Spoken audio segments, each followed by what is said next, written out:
She gave it to him all at once, bluntly and convincingly. She hinted at the 8,000 rubles he needed so badly and mentioned the dowry. Mr. Verkovensky's eyes nearly popped out. He started to tremble. He heard what she said, but it made no sense to him. He wanted to say something, but his voice failed him.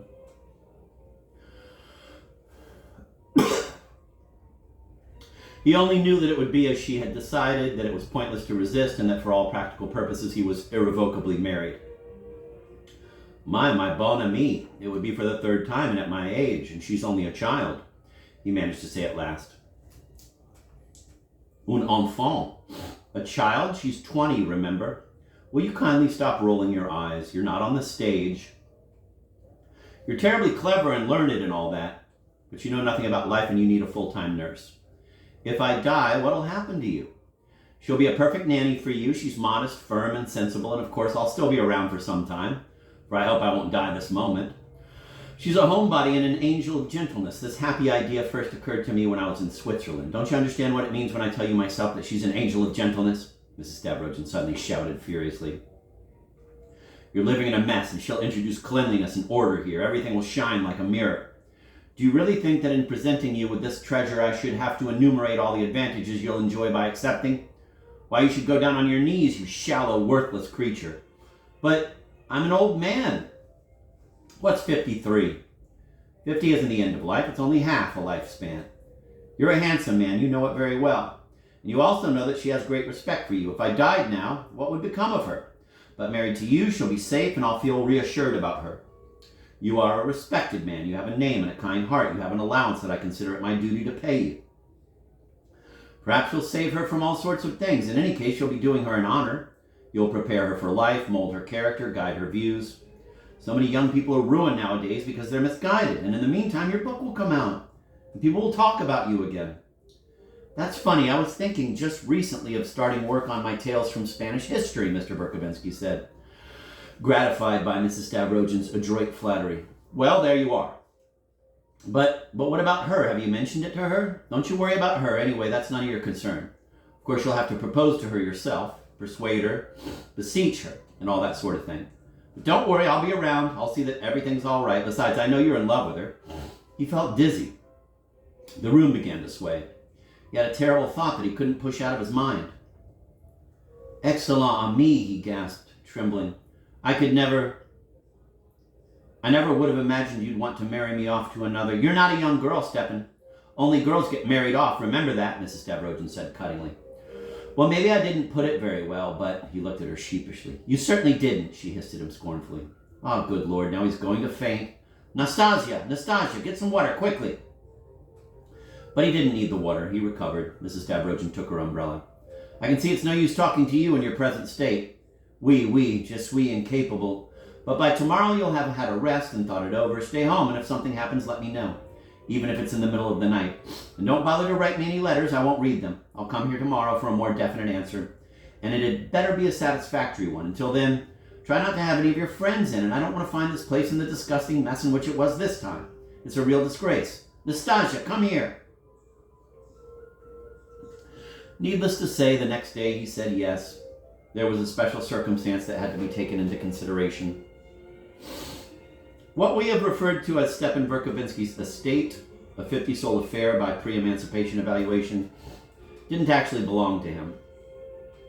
The land, it adjoined Skvoreshniki, had been left by his first wife, and its rightful owner was their son, Peter Stepanovich Verkovensky.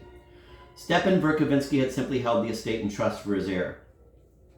And when the son had come of age, he had given his father the power of attorney to go on running it. The arrangement was greatly to the young man's advantage. His father paid him an agreed sum of 1,000 rubles a year, while the actual income from the estate after the abolition of serfdom in 1861 was hardly half that. While the actual income from the estate after the abolition of serfdom in 1861 was hardly half that, God knows how the figure had been arrived at. All right, there's no comma there. That's why I read it like that.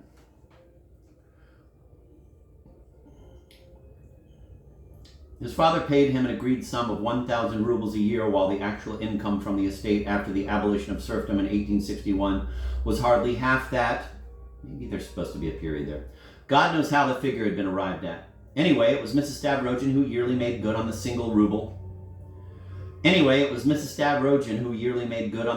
1,000. Stepan Verkovensky never actually contributed a single ruble. Indeed, he kept all the income from the estate for himself. Wow.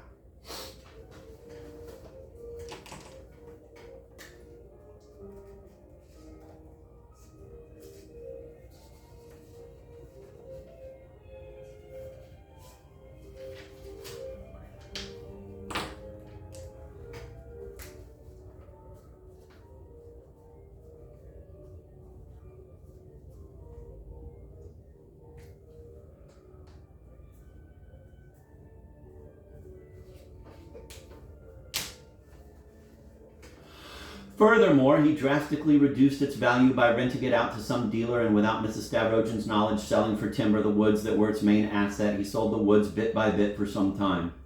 The total value of the timber was at least 8,000, but he only got 5,000 for it. He went to such lengths because he lost heavily at cards in the club and didn't dare admit it to Mrs. Stavrogin. She almost gnashed her teeth with rage when she finally found out about it. And now the son had announced that he was coming to sell his estate and had charged his father with carrying out the transaction. Because Mr. Verkovensky Sr. had a generous and selfless nature, he felt guilty toward ses chers enfants, whom he'd last seen as a student in Petersburg. Originally, the estate would have been worth 13 to 14,000, but now it probably wouldn't bring 5. No doubt, from a strictly legal viewpoint, Mr. Verkovensky could have invoked the power of attorney to justify his selling of the timber. He could also have claimed the right to deduct the difference between the annual 1,000 rubles he had been sending his son and the actual income from the estate. But he was an honorable man, prone to noble gestures. He had conjured up a magnificent and dramatic scene and had decided to carry it through. When his Peter came, he would nobly lay out on the table the maximum sum possible, up to 15,000 even, without saying a word about the money that he'd been sending the young man all that time. Then, shedding tears of affection, he'd press ses chers fills to his heart, closing all accounts between them.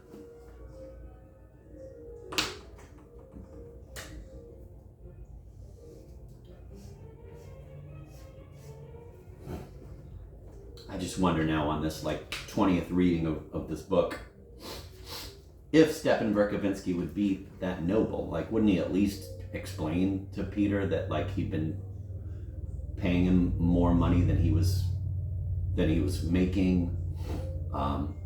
But then the funny thing is, of course, Stepan too is not paying. Mrs. Stavrogin's paying. So everybody's getting a sweet deal except Mrs. Stavrogin. But as they say at the end of the book, Mrs. Stavrogin has so much money that she doesn't even have to count it. Carefully and circumspectly, he started to draw Mrs. Stavrogin into his dramatic plan. He even hinted that her participation would give their friendship and their ideas especially noble luster, that it would show how generous the fathers of the past era were, and indeed, how noble their whole generation was compared with today's irresponsible young people who were going in for socialism. He said many other things besides.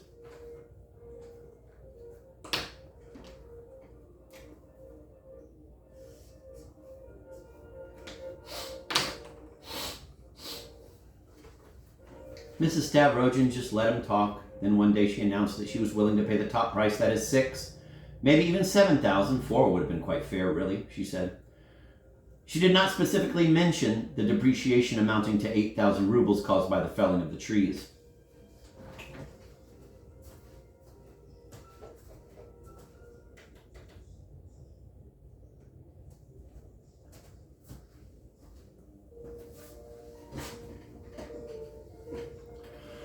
These talks took place about a month before the matchmaking. Mr. Verkovensky was very worried and preoccupied about his son. At one time, there had been some hope that the young man wouldn't turn up at all. Of course, the father would have indignantly rejected use of the word hope. Still, strange rumors about young Verkovensky kept reaching us after graduating from the university about 6 years before. He had apparently just loafed around Petersburg. Then we heard that he had been involved in the drafting of some seditious proclamation and was about to be tried. Then he turned up in Switzerland, in Geneva, and we feared he might have fled abroad. He's a great surprise to me, the embarrassed Mr. Verkovensky told us at the time. Peter. C'est un si pauvre tête. He's a kind, well-meaning boy and awfully sensitive. I was so pleased when I met him in Petersburg because he was so different from the other young men of today, but c'est un pauvre sire tout de même. And let me tell you, the whole trouble stems from immaturity and sentimentality. It's not the practical aspects of socialism that fascinate them, but its emotional appeal, its idealism, what we may call its mystical, religious aspect, its romanticism. And on top of that, they just parrot others. But it puts me in a real fix. I have many enemies, and they are bound to ascribe it all to paternal influence. Oh my God, what times we live in. A boy like Peter among the revolutionary leaders.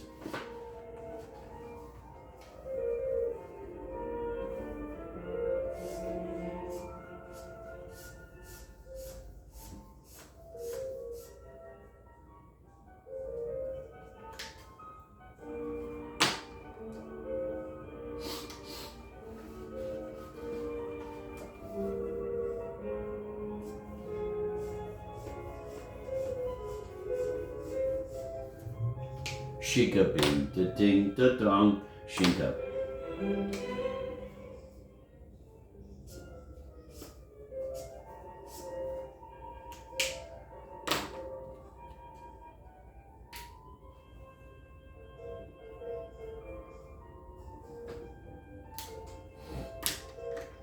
Just so I'll remember, all of the highlights on these, page 76 and 77, are from March 2nd, 2026.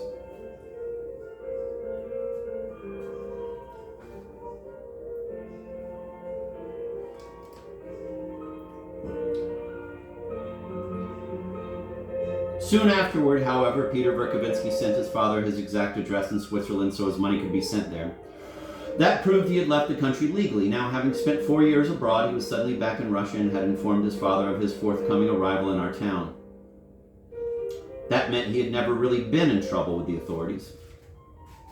On the contrary, it appeared that someone in a high position had taken an interest in him.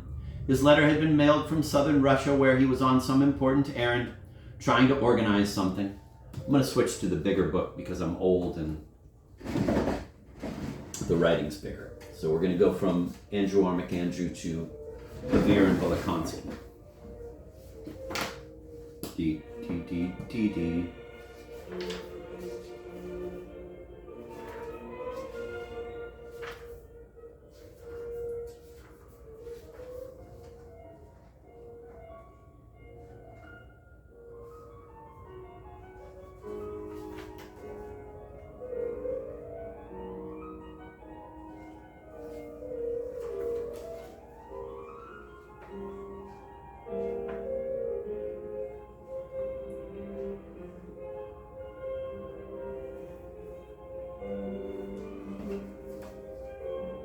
I'm going to read a couple of the preceding paragraphs. I want to read about, I'm going to read the last paragraph, but this is from Pavir Velikonski. It is surprising to me, Stepan Trofimovich, deeply embarrassed, preached to us then. Petrusha, c'est un si pauvre tête. This dear son. He is kind, noble, very sensitive, and I was so glad then in Petersburg comparing him with modern young people, but he's such a poor mind. And you know, it all comes from that same half-bakedness, from sentimentality. They're fascinated not by realism, but by the sensitive ideal aspect of socialism. It's religious tinge, so to speak. It's poetry. To someone else's tune, of course. And yet me, what about me? I have so many enemies here, and even more there. It will all be put down to his father's influence. God, Petrusha, a moving force. What times we live in.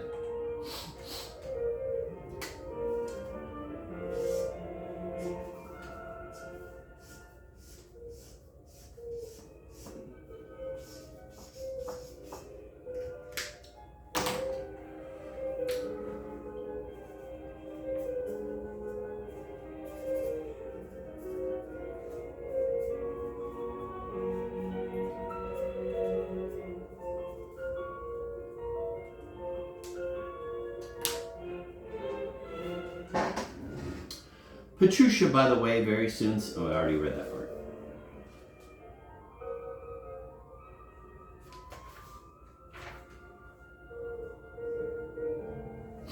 Anyway, let's continue. Petruchia, by the way, very soon sent his exact address from Switzerland so that his money could be sent as usual. Therefore, he was not entirely an émigré. And now, after spending about 4 years abroad, he suddenly reappeared in his fatherland and sent word of his imminent arrival. Therefore, he had not been accused of anything. Moreover, someone had supposedly even taken an interest in him and become his patron. He wrote now from the south of Russia, where he was on a private but important mission for someone and was making arrangements for something. This was all wonderful, but still, how get hold of the remaining 7,000 or 8,000 to make up a decent maximum of the price for the estate? And what if there were an outcry, and instead of that majestic picture, it should all wind up in court? Something told Stepan Trofimovich that the sensitive Petruchia would not relinquish his interests. Why is it, as I've noticed, Stepan Trofimovich once whispered to me at the time, why is it that all these desperate socialists and communists are at the same time such incredible misers, acquirers, property lovers? So much so that the more socialist a man is, the further he goes, the more he loves property. Why is it? Can that, too, come from sentimentality?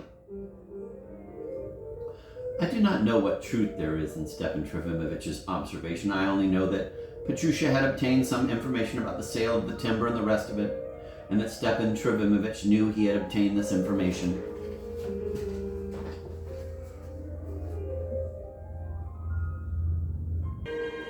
It's funny how that has that line, I do not know what truth there is in Stepan Trofimovich's observation. Like, it reminds me of in Dead Souls, when Gogol says something like, now, if it's possible for man to resist Satan's temptations, that I can't say. It's,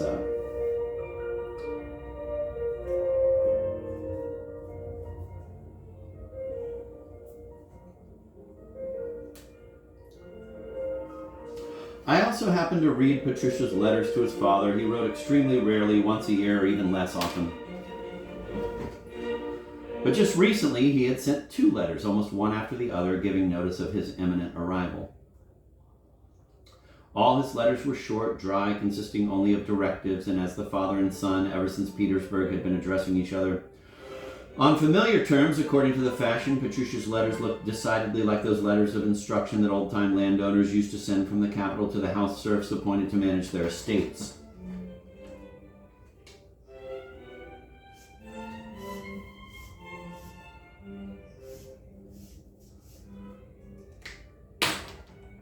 And now suddenly,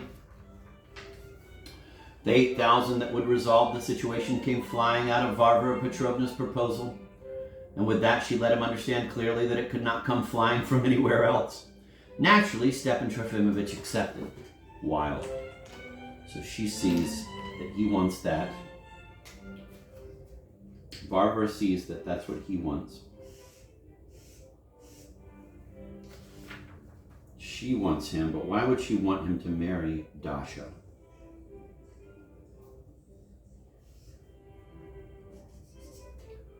What good does it do her? Other than just like moving human beings around like a game of checkers. Is that it?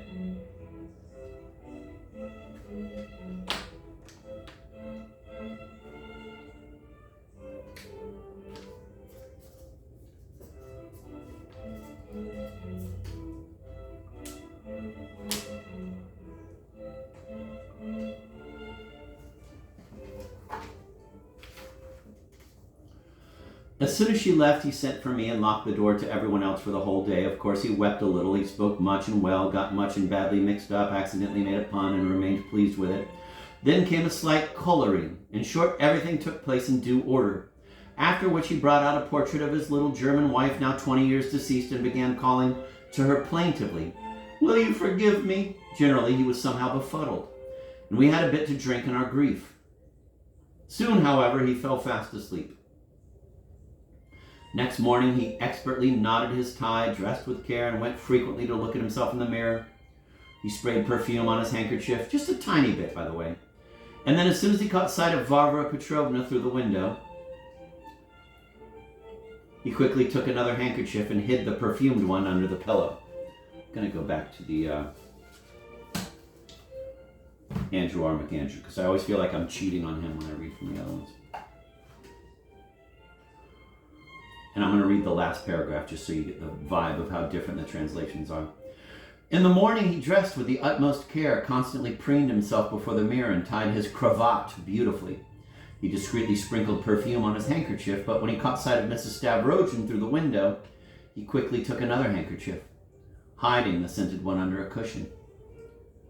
Good, Mrs. Stavrogin said when he announced his consent. In the first place, it shows fine determination, and in the second, you seem to have heeded the voice of reason, something you seldom do when it comes to your private affairs. Still, there's no need to rush things, she added, looking at the elaborate knot of his white cravat. Say nothing for the time being, and I'll keep quiet too. It's your birthday soon, and I'll bring her over for tea. But no drinks. Remember, I think I'd better take care of it all myself. You'll invite your friends, but beforehand we'll decide together which ones we want to come. If necessary, you'll have to talk with her the day before. But at your party, we'll make no formal announcement. Just drop a hint unofficially, and a couple of weeks later, we'll have a quiet wedding. As quiet as possible, in fact. Might even be best if you both went away for a while right after the ceremony. To Moscow, perhaps. I might come along too. But in the meantime, and above all, keep your mouth shut. Unbelievable.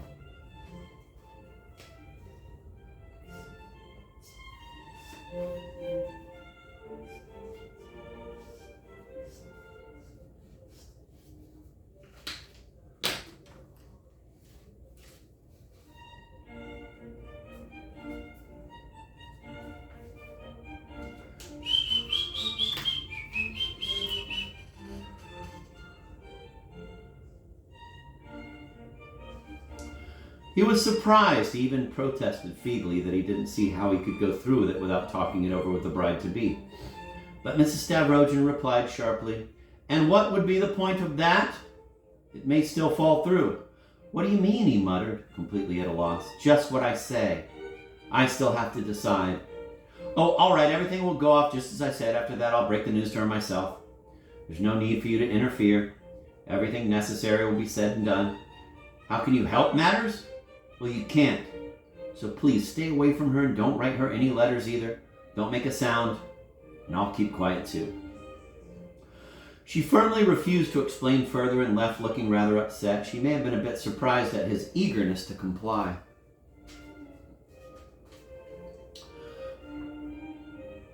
Alas, he still didn't understand his real situation, and he hadn't yet considered the matter from other angles. On the contrary, he had a new, conceited intonation in his voice and was obviously pleased with himself.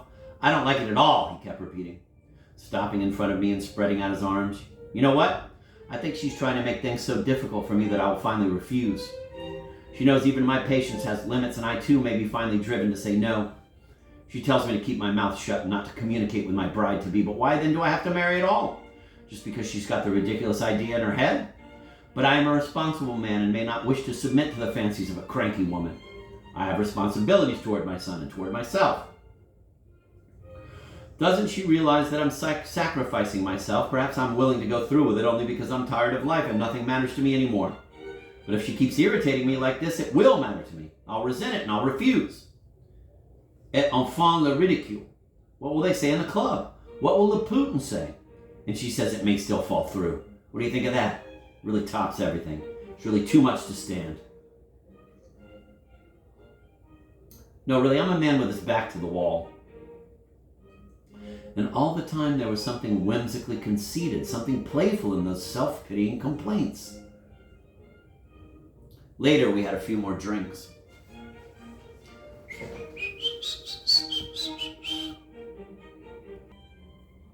A week later, things became rather involved.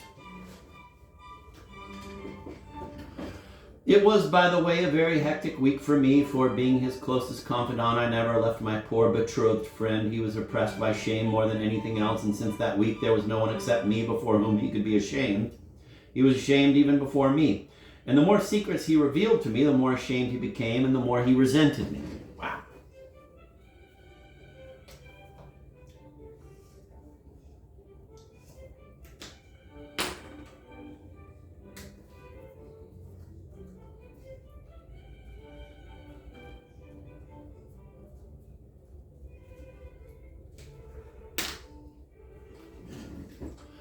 In his morbidly suspicious state, he imagined that everyone in town already knew everything. He was afraid to appear in the club or even to see the friends of his own circle.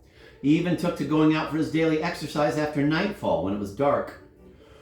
Another week went by and he still didn't know whether he was to be married or not, and he couldn't find out. Hard though he tried, he still hadn't seen the bride-to-be. He wasn't even certain whether or not she was his bride-to-be. Indeed, he wasn't certain whether there was a single element of reality in the whole affair.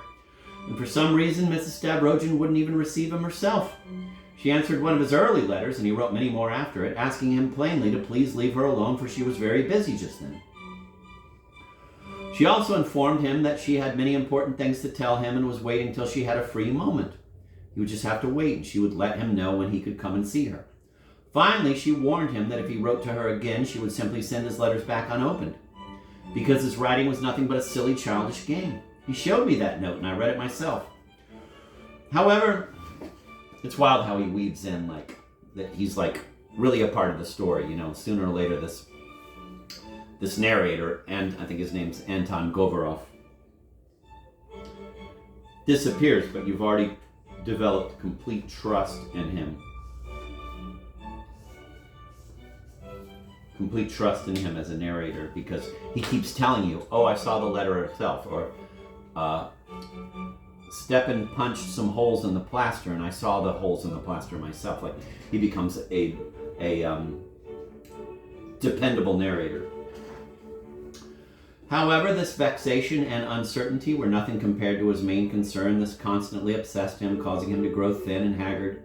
It was something of which he was so ashamed he wouldn't mention it, not even to me. Although he sent for me every day, he couldn't be without me for 2 hours, for my presence had become as indispensable to him as air or water. When I brought the subject up myself, he lied to me and tried like a small boy to divert my attention from it. Again, he couldn't be without me for 2 hours.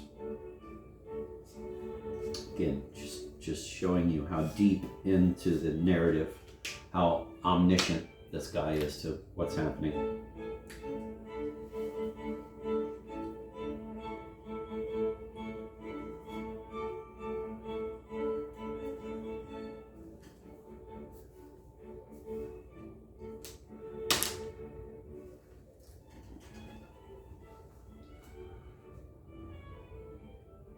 It was something of which he was so ashamed he wouldn't mention it, not even to me, although he sent for me every day. He couldn't be without me for 2 hours, for my presence had become as dispensable to him as air or water. When I brought the subject up myself, he lied to me and tried like a small boy to divert my attention from it.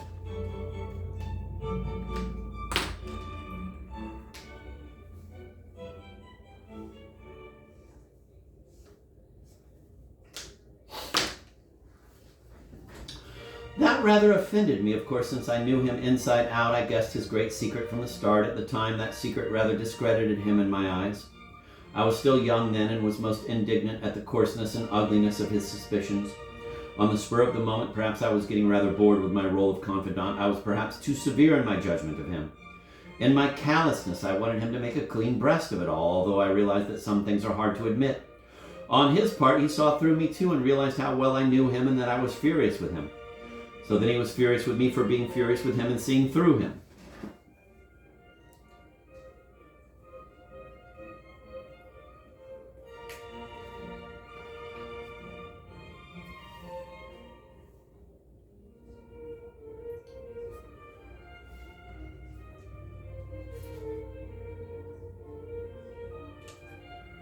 These jams are sweet.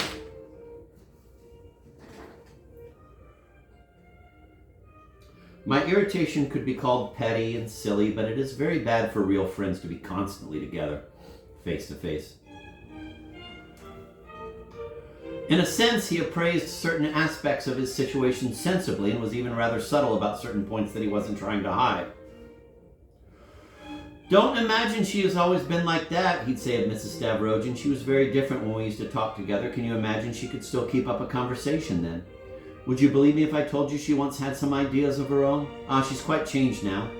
She says that was nothing but old-fashioned chatter. She despises the past. Now she's always ill-tempered and only concerned with her bookkeeping and accounting, and so unpleasant all the time. But why should she be unpleasant to you since you're complying with her wishes, I said.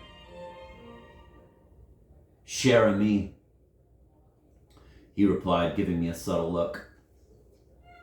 If I hadn't complied, she'd have been frightfully, but less so than now that I have complied. I'm going to look at that in Pavir and Velikonski.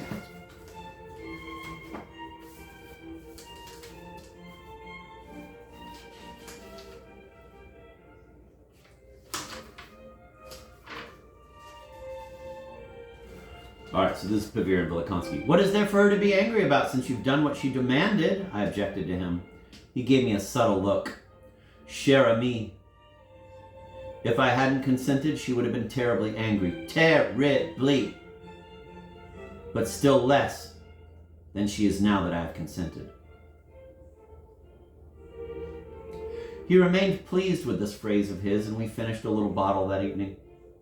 But it was only momentary. The next day he was more terrible and morose than ever. But I was vexed with him. Most of all because he could not even bring himself to go and pay the necessary call on the just arrived Drozdovs to renew the acquaintance, which it was heard they themselves desired, for they had already asked about him, and which grieved him daily. He spoke of Lizaveta Nikolaevna with a sort of rapture which was incomprehensible to me. No doubt he remembered in her the child he had once loved so much, but besides that, for some unknown reason, he fancied that near her he would at once find relief from all his present torments, and would even resolve his most important doubts. He hoped to find some extraordinary being in Lizaveta Nikolaevna, and yet he would not go to her, though he made ready to do so every day. The main thing was that at the time I myself wanted terribly to be introduced and recommended to her, for which I had only Stepan Trofimovich to count on. I had been greatly impressed then by my frequent meetings with her in the street, of course, when she went for an outing on horseback, dressed in a riding habit, and mounted on a beautiful horse, accompanied by her so-called relative, a handsome officer, the late General Drozdov's nephew. My blindness lasted only a moment, and soon afterwards I understood all the impossibility of my dream. But it really did exist, if only for a moment, and therefore it may be imagined how indignant I occasionally became with my poor friend at that time for his persistent seclusion. I really love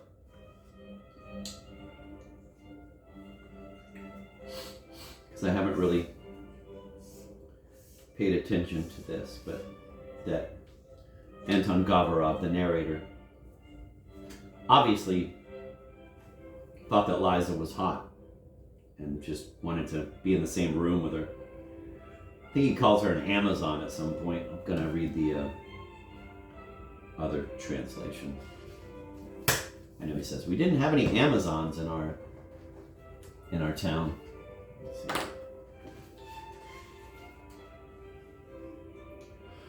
I was particularly irritated because he didn't dare call on the Drozdovs, who had just returned from abroad, although they were eager to renew their old acquaintance and kept inviting him. He spoke of Liza. I don't like that in this McAndrew he doesn't say Lizaveta Nikolaevna. I like the formality of that. He spoke of Liza with an enthusiasm that I couldn't quite understand. Of course, he had been very attached to her when she was a child, but apart from that, he somehow firmly believed that near her, he'd find immediate relief from all the sufferings and would even resolve his major problem. He expected to find some extraordinary creature in Liza, yet he couldn't make himself to go see her. Though he was on the verge of going every day. As for me, I was longing to meet her myself, and Mr. Verkovensky was the only person who could introduce me. I often saw her wearing an elegant riding habit, passing along the street on a beautiful horse, accompanied by a handsome young officer, her late stepfather's nephew. I was immensely impressed by her, although my infatuation was ephemeral. I felt the hopelessness of it soon enough. It is easy to imagine how impatient I was with my old friend for his obstinate seclusion while it lasted.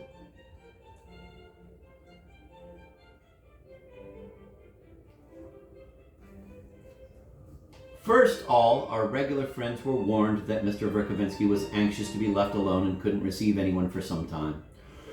He originally wanted to send everyone a circular letter to that effect, but I dissuaded him and finally went to see each of them in turn and told them that Mrs. Stavrogin had commissioned the old man, that was the way we referred to him among ourselves, to put the correspondence of many years in order, and that he had locked himself in to finish the job as soon as possible, and that I was helping him.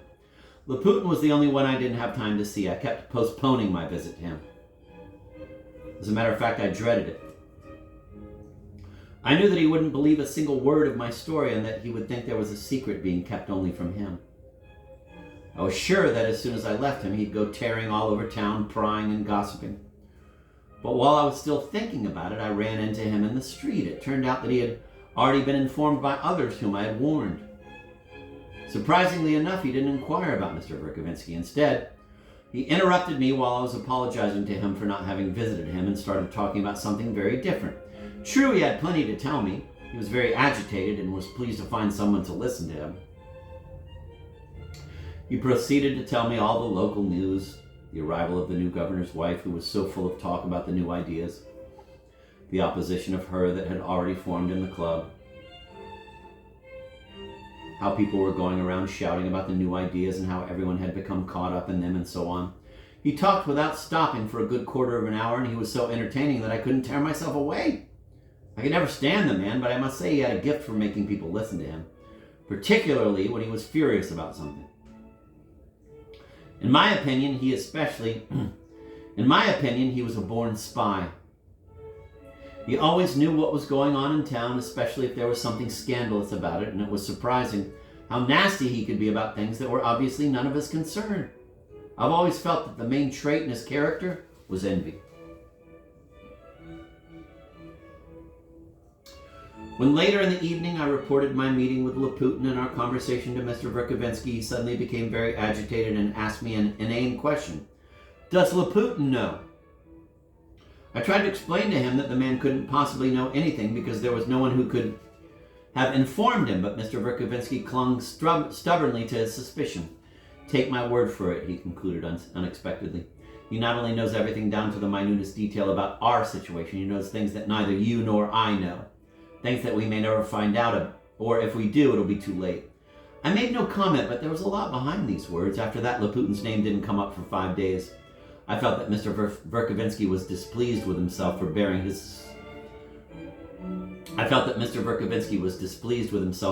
his suspicions to me and saying too much. I in this reading see how Laputin is someone who understands the machinations of a neighborhood. He hears the gossip, and even people like Nastasia, right? They're spreading gossip. They know, they can smell what's going on. Even if they don't hear the words that Stepan is betrothed, they can feel it. It's in the bloodstream of the neighborhood. Vox populi, vox Dei.